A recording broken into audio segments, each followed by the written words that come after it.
Hey, Shaun here from J&8 History Biographies, and for Dictator Week, we will start off with Dilon Mutombo, the former leader of Netzelchek. And we'll start off the segment by showing one of his more famous speeches right after this commercial break.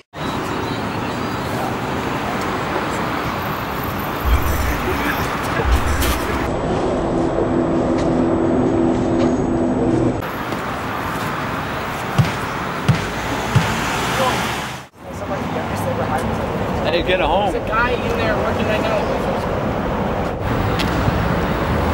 Are you okay, my child? Who are you? I am Dilon Mutombo. The future is in my hands.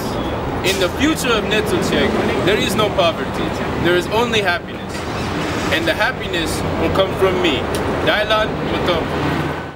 Come, let me show you. In this Netzelchek, there is only peace and happiness. Just take a look.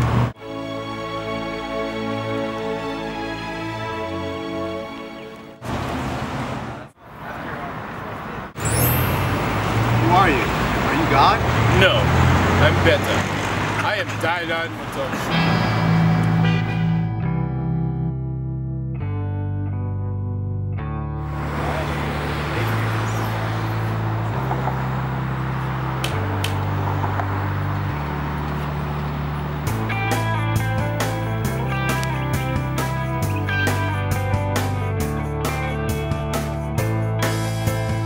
Those are the type of commercials that aired during Dilon Mutombo's reign. And to further push his point of how he controlled people, here's one of his more famous speeches. Starvation, lack of safety, and poor housing has been rampant in Netzelchek. And I am here to fix your problems. I am Dilon Mutombo, the future of Netzelchek.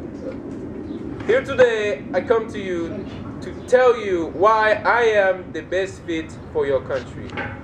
As a child of the former African Nigerian king, I know how it feels to be mistreated and abandoned, and I must share this feeling with you because I know how bad it feels, and I know how to pull your country out of this economic and just bad time. I can bring hope to Netzelchek.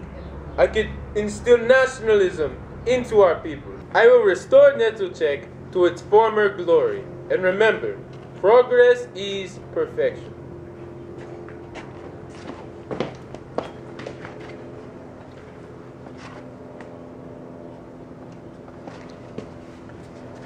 Oh my god, he touched me.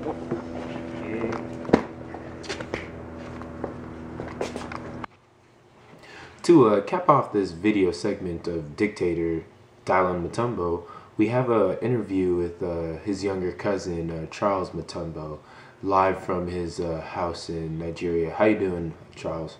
I am doing very well, Shaun, over here in my house. What is the first question you want to ask? How was Dilon when you were growing up in Nigeria? Yeah, Dilon was a very nice boy. He was very smart. He really helped around the house, and I'm glad that he was a part of my childhood.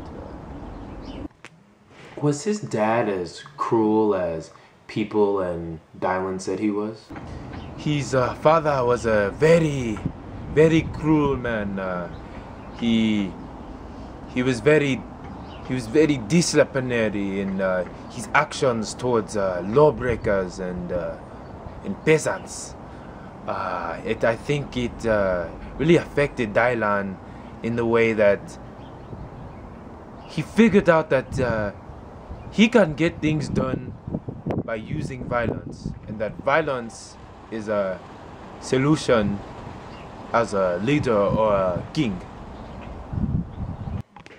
How was his mother like?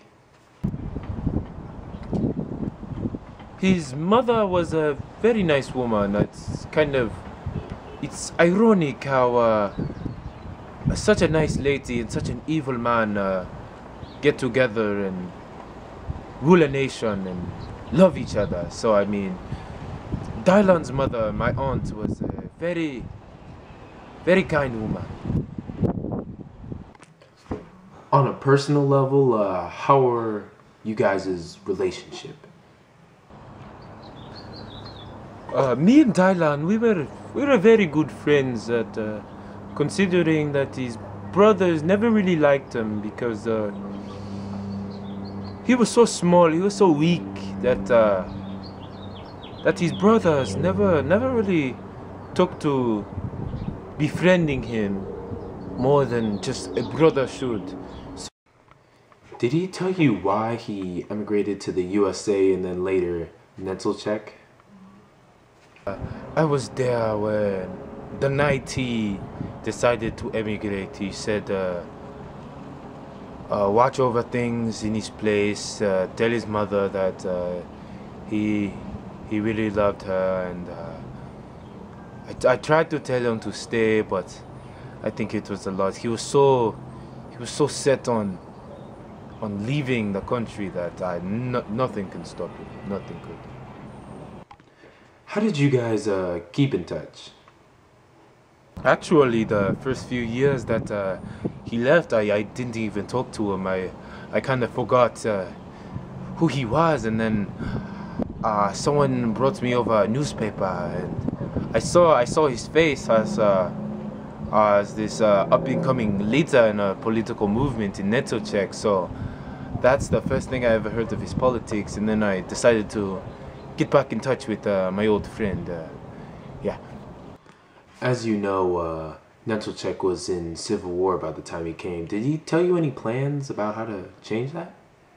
Actually, one of the things he did actually tell me was that he had plans to stop a civil war, and that he had a plan to bring them together and then take over that, like, combined territory. And I thought it was actually a pretty delicate plan that he came up with. I was very proud that he was using his smarts and things he learned to take over and unite people. I really like that.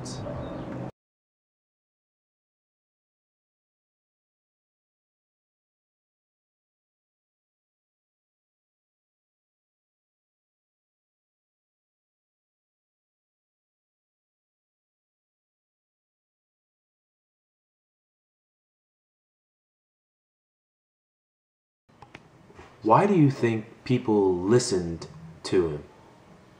I think people listened to him. The reason I listened to him, he was just so, he was so convincing. He was so, when he talked, everybody would stop.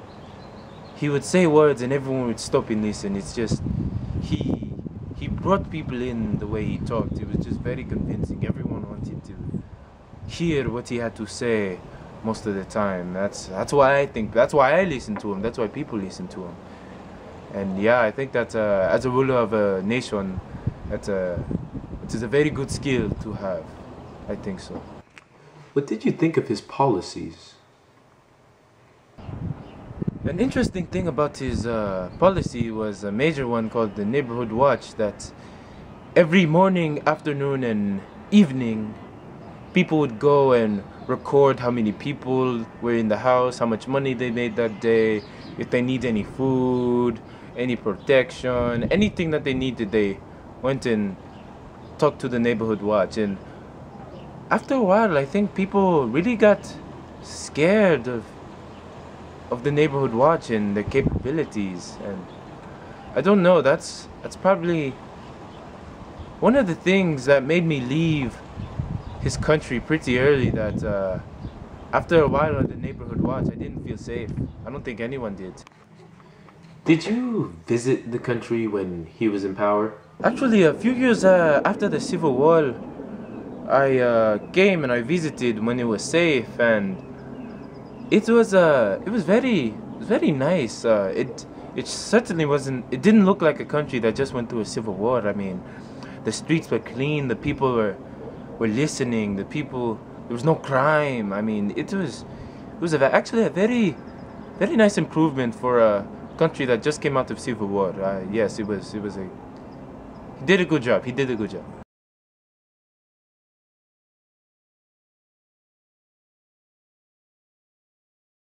Well, the only suspicious thing that I saw when I visited was the people seemed scared when these neighborhood watch people came and viewed in on his life. I mean, it was interesting that people would fear something that my good friend and cousin put in place. It was suspicious that maybe the neighborhood watch wasn't protecting the people that the way Dilon wanted them to be protected. What led him to go crazy with power in Netzelchek? I think around the time I left was when the country really started going down. His son was killed by, I guess, resistance in one of his provinces, and the fact that nothing was reported to the secret police and that he learned through the media, I think that really broke him. I think that's what turned the neighborhood watch into a secret police and terrorized people. I think that's when he just pushed his will as a dictator and got whatever he wanted, as the neighborhood watch pillaged villages and took anything out of houses and raped women and beat children. I think the neighborhood watch was a very bad thing when Dilon was upset with his country. In his speech, he said that he would pay back America for all the injustices they did to Netzelchek. Did he tell you about any plans or what he had in store for America?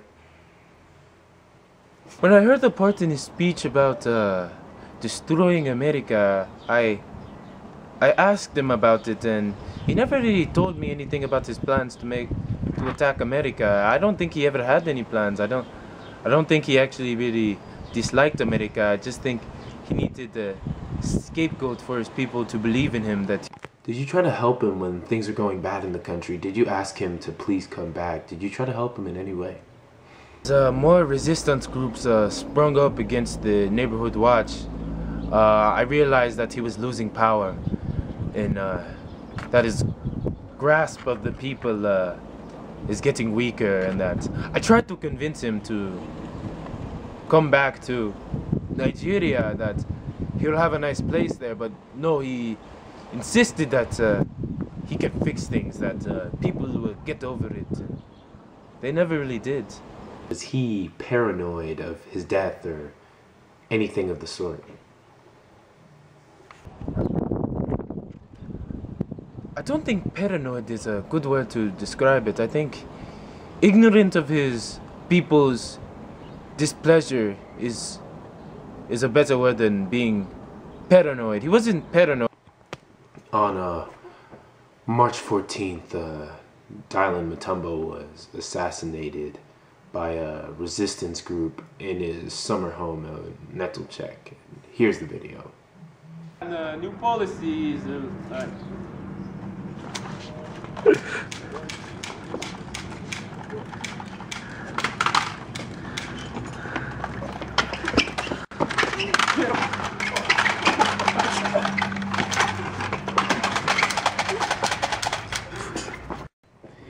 How did you react to this assassination?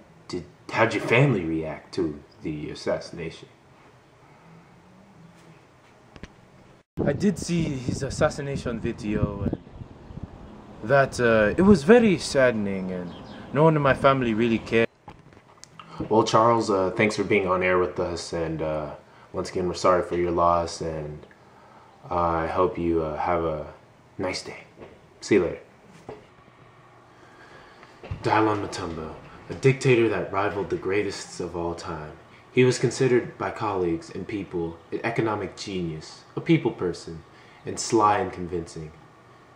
He convinced an unstable country to join together and prosper in a modern era where dictatorship was a lost cause. he made it more relevant in today's culture. And he also inspired figureheads and monarchs to demand more control in their government. But in the end, his people got the best of him. Shaun Onwalu here, J&8 Histories.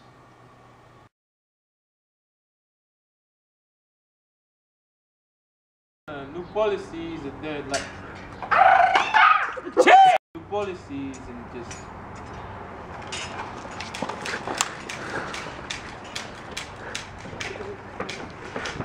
Oh, I got Martindale them. They weren't ready. They weren't ready. Chase, what are you doing? What rush off? No, why are you listening? Leads to perfection. Only 2013. Okay, so you just ruined it, Mark. Oh, my bad. No, keep going. Just don't touch it.